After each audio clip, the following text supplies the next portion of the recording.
Players, we're getting ready again for the next port of call, which is Bristol, of course. You're preparing to play match day 36, and well, there's still all to play for. You must be well satisfied with where you are going into the crucial run-in. Yeah, there's a lot to play for still, isn't there? Lots of ups and downs, as you see, not just from ourselves, but from other teams. I think we predicted earlier on the season that it'll probably go down to the wire in terms of who finishes where. But we've put ourselves in a good position. We're just concentrating on what we do in training and trying to get them outcomes then in the games. And the players have been transferring their messages for the last couple of months, with some obviously disappointing results in there along the way, which is going to happen. But no, we're just cracking on with the work. We're not getting too excited. One extra positive that's come in the last few weeks has been your recent away form and results as well. They've certainly picked up, and who knows, that could be a significant difference at the end of the season that was required if you can keep it going.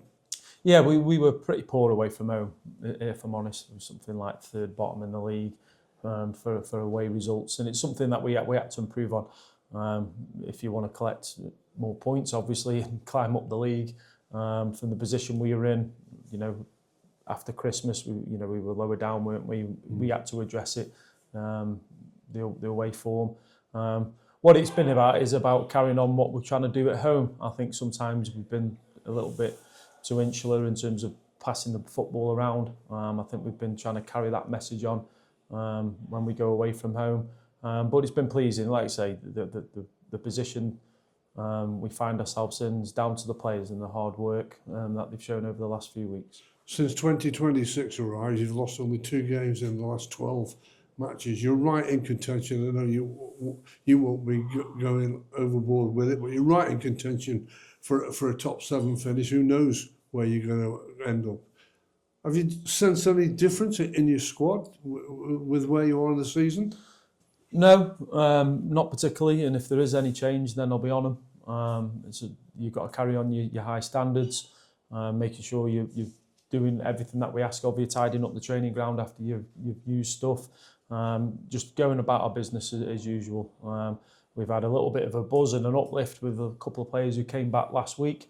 You could really see that in training on Friday. People excited to be out there training, and that obviously then gives the group a lift. There's no talk of anything else other than just trying to improve all the time, and the players are taking on messages because we don't look the same in every game, so the players have taken them messages on.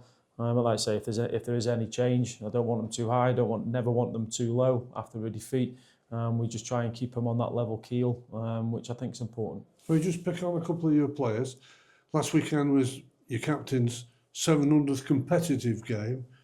A terrific achievement. Yeah, I should have mentioned that after the game.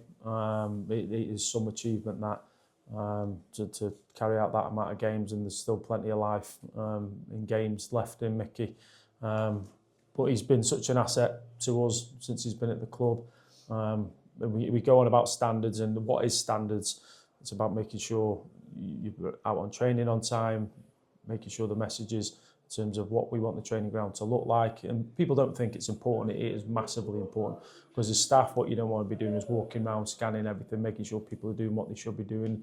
And him, along with Jack Powell, CT, multi them types of players, that they take the lead in that.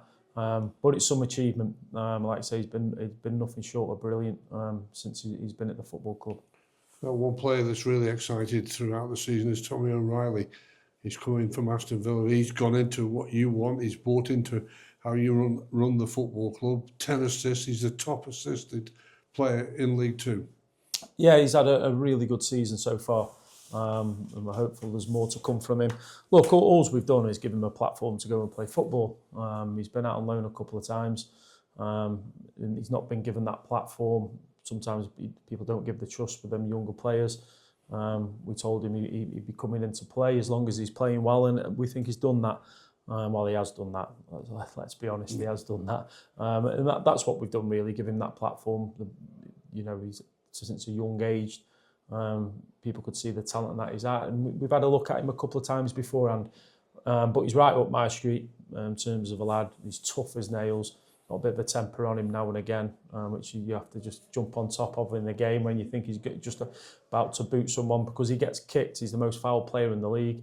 I know a team just did a presentation on him the other week, and it's something I'll be pointing out to referees that he's getting pinpointed. But he just gets on with it. He bounces up, gets on with it, looks tired 1 minute, gets a lease of life. And he's a real pleasure to have at the football club. He takes after you, how you used to be. He's got a lot more than I've got, Graham, I can assure you that. Looking towards Saturday then, it's a trip to Bristol Rovers. You've mentioned a couple of players come back into training last week and got themselves in the squad and then trained all this week. How's your treatment room at the moment? Yeah, well, it's getting better. I'm not sure anyone else will be available for the weekend, but it's getting better. And hopefully over the next 2-3 games, we can get these players all together, give us some headaches. We're going to have some attacking options when everybody's available, which we want. But we also have to be mindful that we've got to cover other areas, so everybody can't get on the bench. It'll be about waiting out and holding out. Players that have been playing might not find themselves in a squad. That's the nature of having a fit and healthy squad. But what I would say, the medical team have been excellent again this year.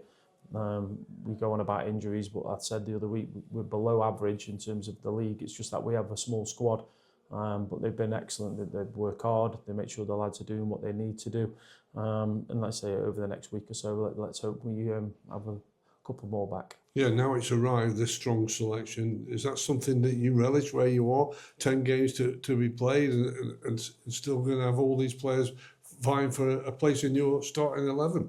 Yeah, it can only strengthen us, can't it? It can only put us in a better position than we were. If you look 5-6 games ago in terms of where we were with the injuries that we've had, and that's nothing against the lads who've come in, younger lads, first year pros. When you're missing, Tez Gals, Jack Lancaster, CTs, these are important players to us. Max Sanders obviously been outstanding this season. They're important to us. So, and what it'll do is the players should thrive of it, knowing there's competition. It should drive them on. I was screaming at them yesterday about driving the session and driving each other on. So it should put us in a good position. What they are is the good characters. When they're not playing, you look at Beefy, for instance. When he's been playing and he comes back out, he comes on the pitch.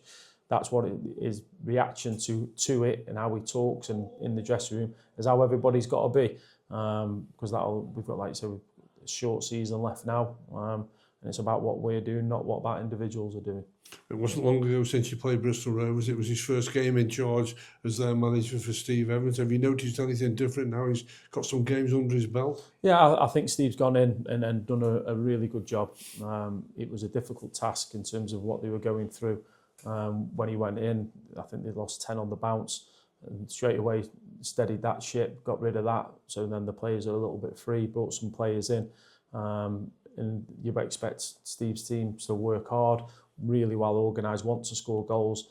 I must say Steve's been excellent with me since the first time I've met him. So I'm not surprised how well or how different they look as a team.